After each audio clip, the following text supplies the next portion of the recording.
show you the difference between sex and sexuality, how our sexuality evolves over our life cycle as we age, and the importance of sexual health.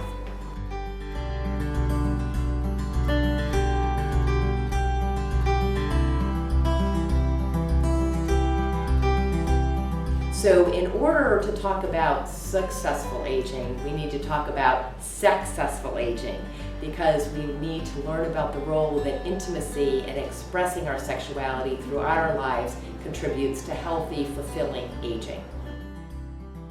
Sexuality, intimacy, and sex are central pleasures to the human experience. All adults have the right to express their sexuality regardless of their age. As we age, our sexuality evolves and changes.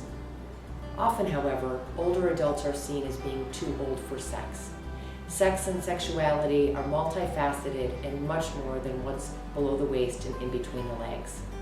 Most people are uncomfortable when confronted with issues related to older adult sexuality. There is an abundance of research showing the benefits of sexual activity in later years. The topic of intimacy and aging is one that is often neglected when working with older adults. If we talk about successful aging, we also need to talk about the role of intimacy and expressing our sexuality throughout our later years. What's the difference between sex and sexuality? Oftentimes, these words are used interchangeably, and I think that it's important to recognize that there is a difference. Sex is really kind of what's below the waist and in between the legs and what we do with our genitals, right? And hopefully if we have sex, it involves pleasure, it involves consent, and it involves taking precaution against any sexually transmitted infections or possible pregnancy. So we talk about older adults. A lot of times people think, well, how do they have sex? Because they picture, Kama Sutra-like positions. And for older adults, sex sometimes is really not penetrative sex. It's more like intimacy and hugging and kissing and fondling and maybe solo sex or masturbation. So that's what we mean when we talk about sex. Sexuality is everything else about ourselves as a human being.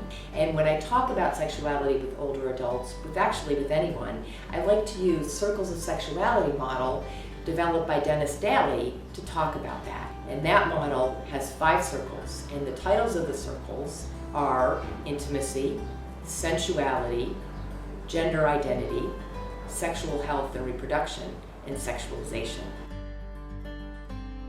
And the first circle is the sensuality circle. And in the sensuality circle are things like skin hunger and fantasy and our sexual response cycle and our need for touch. And the next circle, intimacy, that's about risk-taking and vulnerability and caring and loving and liking, all those things that relationships are about and communication that don't necessarily get easier as we age. And then we have the circle called gender identity. And gender identity is how we feel about ourselves as males or females or intersex people. It's our sexual orientation, who we are attracted to. And a lot of times people think that's what sexuality is, who we are attracted to.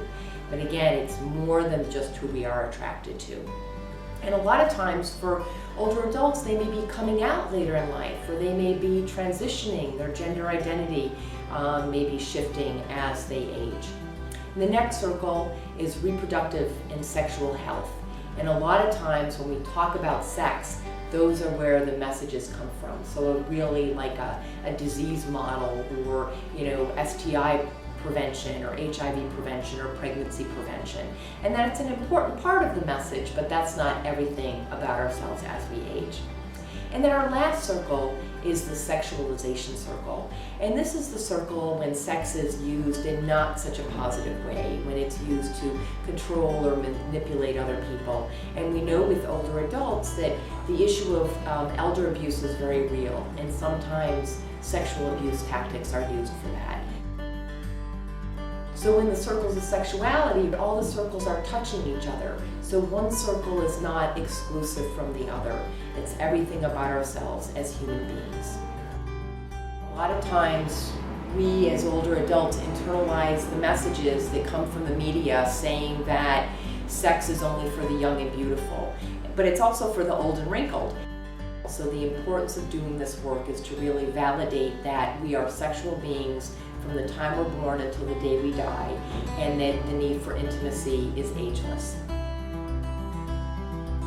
We need to empower older adults with comprehensive information about sexuality and sex, thereby increasing their knowledge and developing positive attitudes and behaviors towards sexuality, intimacy, and relationships while reducing risk-taking behavior.